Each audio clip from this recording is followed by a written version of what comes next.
자, 공기압 제어 제5주차 2교시를 시작하겠습니다. 자, 2교시에서는 요 슬라이드 밸브에 대해서 한번 살펴보도록 하겠습니다. 자, 슬라이드 밸브에는 세로 슬라이드 밸브와 가로 슬라이드 밸브가 있겠습니다.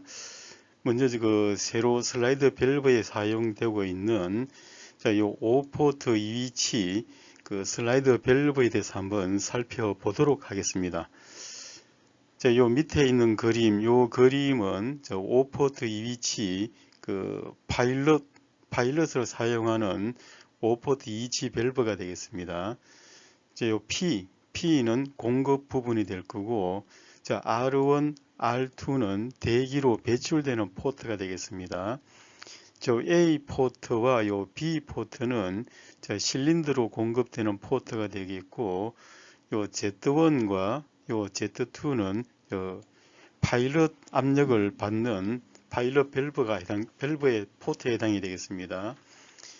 자, 그래서 먼저 현재 요 상태, 동작 전의 상태를 보게 되면은 파일럿 포트 요 Z1 쪽에 압력이 들어왔습니다. 자, 압력이 들어와서 요 스프를 이렇게 밀었습니다. 민 상태에서 보니까는 공급은 B 쪽으로 B 포트로 나가고 요 A 포트는 요 대기 R1 쪽으로 이렇게 배출을 하고 있습니다. 자, 이렇게 한 상태에서 이번에는 Z2 쪽에 그 파일럿 압력이 돌아서 요 스프를 이렇게 밀게 됩니다. 자, 이렇게 밀게 되면은 B 포트는 이렇게 R2와 연결이 돼서 대기로 배출이 되고 요 P 포트는 이렇게 해서 그 A 포트로 연결이 돼서 실린더에 공급이 됩니다. 이쪽에 R2는 이렇게 해서 대기로 이렇게 배출되는 상태가 되겠습니다. 자, 그래서 요 파일럿 밸브를 이렇게 설명을 했고, 자, 그래서 요 작동 거리는 요 포핏 밸브보다는 이게 작동 거리가 크기 때문에 요 슬라이드 밸브는 요 밀봉, 요 각 방을 이렇게 밀봉시키는 요 밀봉의 요 슬라이드 부분에 누설이 있을 수가 있습니다. 그래서 밀봉에 이제 문제가 좀 있을 수가 있고, 자, 그래서 이 슬라이드 부의 내경이 0.002mm, 2마이크로에서 4마이크로를 초과하면은 공기 누설이 크기 때문에 이렇게 정밀한 가공을 이렇게 해야 되겠습니다. 자, 이번에 세로평 슬라이드, 세로로 되는 걸 한번 살펴보겠습니다. 자, 이것은 4포트 2치 파일럿 밸브가 되겠습니다. 자, 여기서도 현재 보면은 Z1 쪽에 파일럿 압력이 돌아서 이렇게 공급이 되어 있고, 자, 그래서 요 P 포트는 이렇게 해서 A하고 연결이 되어 있고, 요 B 포트는 이렇게 R 포트를 연결해서 대기로 배출이 되고 되어 있습니다. 자, 중간에 요 스풀은 이렇게 스프링에 의해서 요 미끄럼 부위를 이렇게 밀착을 시키도록 이렇게 되어 있습니다. 자, 그래서 여기 스프링에 의해서 이렇게 밀착이 되기 때문에 어느 정도 그 압착력을 주기 때문에 마모는 좀 일어나겠지만은 밀봉성은 좀 좋아지겠습니다. 자, 그래서 이번에는 요 Z2 쪽에 파일럿 압력이 들어오게 되면은 자, 이렇게 해서 이쪽을 밀게 됩니다.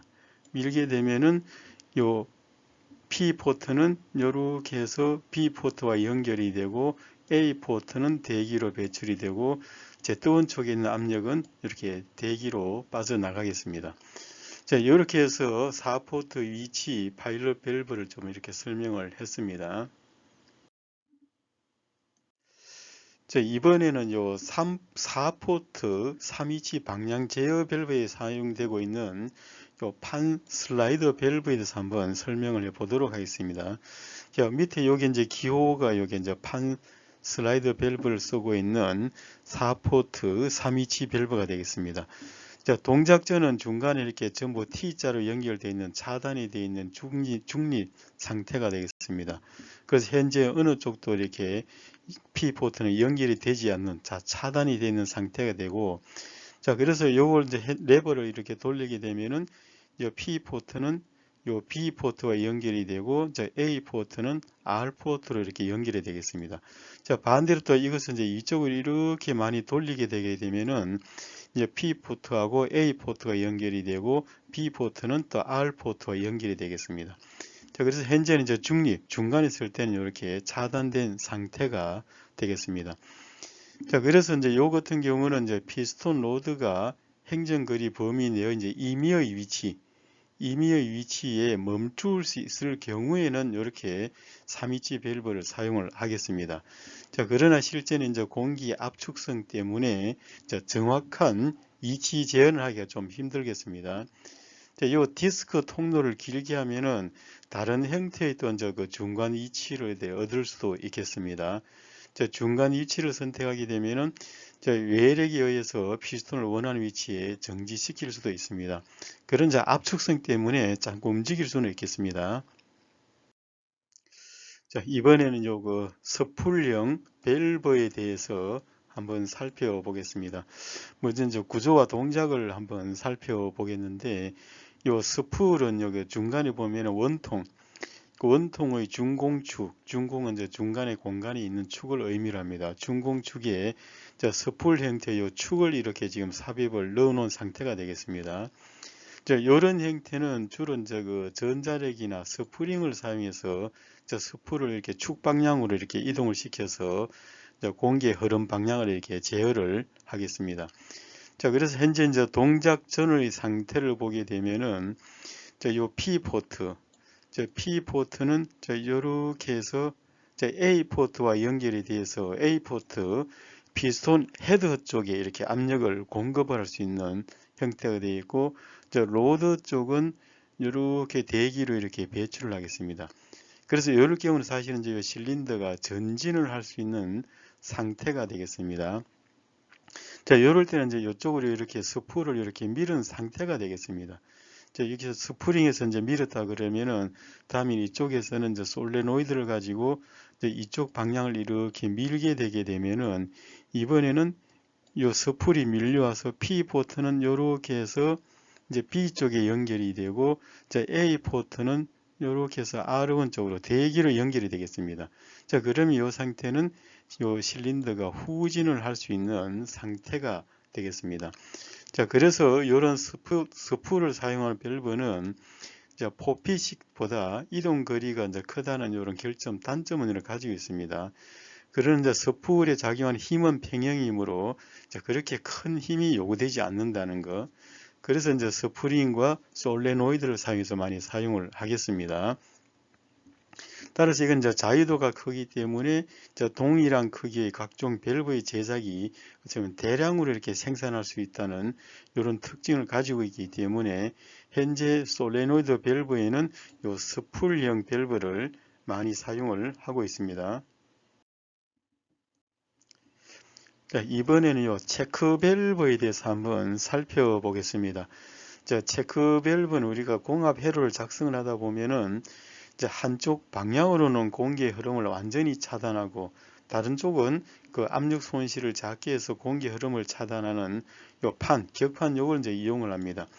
주로 이제 스프링 내장형과 스프링이 없는 것이 이렇게 있는데, 자, 그래서 이게 그 체크 밸브는 현재 요 밑에 동작전을 보게 되면은 이제 P 포트에서 이렇게 A 포트로는 이렇게 압력이 흘러갈 수 있습니다. 자, 압력이 이제 힘에 의해서 요 스프링을 눌러서 요 공간을 열어주기 때문에 압력이 이렇게 흐를 수가 있는데, 반대로 A 포트에서 이렇게 P 포트로 흐르려 그러면은 여기에 압력이 돌아서 여기 압력을 받으면서 스프링을 이렇게 펼쳐서 요 공간을 막아버립니다. 자, 그래서 한쪽 방향으로만 흐를 수 있게 하는 것을 우리가 체크 밸브라 이렇게 이야기를 합니다. 자, 그래서 이제 스프링 내장형과 스프링이 없는 거 이렇게 구분이 되고, 그 스프링 내장형 체크 밸브는 이제 출구 압력이 이제 입구 압력보다 크거나 같을 때, 이때는 이제 스프링과 같은 대역력이 되는 압력으로 공기 흐름을 완전히 이렇게 차단시킬 수가 있겠습니다. 뭐 단독으로 쓸 경우도 있겠지만 주로 이제 유량 제어 밸브와 같이 묶어서 그 사용을 이렇게 하겠습니다. 자, 그래서 요 밸브를 사용을 해서 공합 회로를 구축하는데 그 미터 인 방식과 미터 아웃 방식 이렇게 그 공합 회로를 구성을 하겠습니다. 자, 이번에 이제 셔틀 밸브를 한번 살펴보겠습니다. 요 셔틀 밸브는 다른 말로 하면 오화 밸브, 오화 접속을 할 수 있는 밸브가 되겠습니다. 자, 요것은 이제 보면은 두 개의 입구, 이제 X와 Y, 이제 두 개 이제 입구 포트가 있고 출구 포트, A 포트가 한 개를 가지고 있습니다. 자, 이렇게 가지고 있을 경우에 그 Y쪽 한쪽만 돌아도 이렇게 흐를 수가 있고 X쪽 한쪽만 돌아도 이 볼이 이쪽으로 밀려와서 이렇게 흘러갈 수도 있고 XY 두 개가 동시에 흘러오게 되면은 흘러온 만큼 이 압력이 Y쪽이 세면은 X쪽으로 좀 밀려갈 것이고 X쪽이 세면은 Y쪽으로 조금 밀려가지만은 이 통로가 열려서 이렇게 A쪽으로 이렇게 흐르겠습니다. 그래서 이거는 한 개 신호가 들어오든 두 개 신호가 들어오든 그 압력은 그 출구 쪽으로 이렇게 빠져나가는 것. 이것을 우리가 오화 요소라 이렇게 이야기하고 셔틀 밸브라 이렇게 이야기를 하겠습니다. 자, 이번에 이제 이압 밸브. 이압 밸브는 다른 말로 이제 엔드 밸브. 엔드 밸브라 이렇게 이야기할 수도 있겠습니다. 자, 여기서도 보면은 입구가 X가 있고 Y가 있고 출구가 A가 되겠습니다. 자, 현재 상태를 보게 되면은 여기에 그 X도 이제 Y가 한쪽에 신호가 이렇게 돌았습니다. Y가 돌으니까 여기에 지금 차단이 되어 있습니다. 차단이 되어 있기 때문에 어느 정도 나가지도 못하고 있고 이제 X쪽에 돌아도 여기에 막혀서 차단이 됩니다. 그러나 X축하고 X와 Y쪽에 양쪽에다 이렇게 입력이 들어오게 되면은 중립의 위치에 오면서 이렇게 관로가 이렇게 열리게 되겠습니다. 이렇게 관로가 열려서 요 A쪽으로 압력이 빠져나갈 수가 있겠습니다. 자, 그래서 이때는 두 개의 신호가 동시에 들어와야만이 출력적으로 그 A 포트 쪽으로 출력을 내보낼 수가 있습니다. 자, 그래서 이것을 우리가 엔드 요소라 이렇게 이야기를 합니다. 자, 이럴 경우는 주로 이제 안전 제어라든지 뭐 검사 기능, 뭐 논리 작동에 이런 회로를 많이 사용을 할 수가 있겠습니다. 그래서 여기 셔틀 밸브나 요 엔드 밸브는 주로 우리가 그 순수 공합 회로를 작성할 때 이때 이제 요 밸브들을 사용을 할 수가 있겠습니다.